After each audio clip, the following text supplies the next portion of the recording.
Indeed, this Alfred Keter saga has reignited yet another debate in this country. Are Kenyans serious about leadership and integrity? Based on the recent conduct of Kenyan leaders, observers think that Chapter 6 of the Constitution may well be as good as dead. Here's KTN's Asha Mwilu with that report. When the nose-pinching former Deputy Chief Justice Nancy Baraza lost her job over gross misconduct, nikijaribu kumuongeresha, naomba niangalie kibeti yake. Mama, ile jibu alinipa ni kugeuka na kunichuna mapua akiniambia nafaa kujua watu. Everyone thought the lesson would be lasting for Kenyan leaders.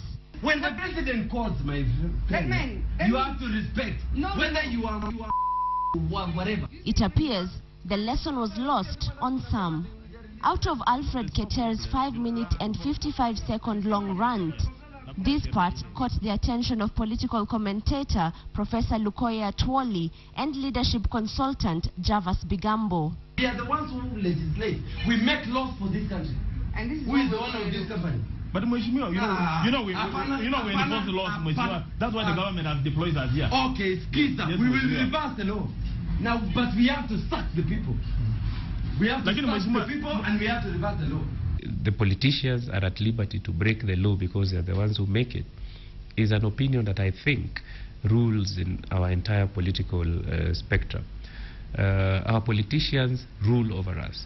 Our politicians are of the opinion that the rest of us are there to slave for them and to support them and to vote for them during elections and then to go back to our hamlets and continue doing what they tell us to do. It brings to our thinking that then possibly the interest of majority of our legislators is to bring forth laws or legislate issues that are of critical interest to them and not the general public or the citizens of Kenya. Although Nancy Baraza's "you should know people" phrase cost her her job she'd bagged just 6 months before, This is the Honorable Keter. I fight big wars, I don't fight small wars. observers say Keter will most likely get a slap on the wrist over this incident. What has been shown on camera is just the tip of the iceberg, because majority of our politicians feel exactly the way he feels. They feel entitled, they feel like they should get a free pass, they feel like the law is beneath them, they feel like public servants are their personal servants. Leaders are in office at the behest of the people to discharge their duties on behalf of the people. It is important that therefore the people that he represents, for example Alfred Keter in Parliament, should interrogate themselves and see to what extent and how effectively is he serving their interests as a people, as a legislator.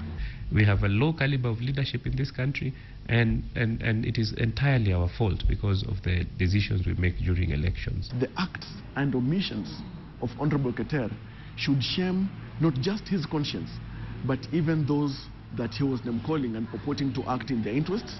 I don't fight small wars.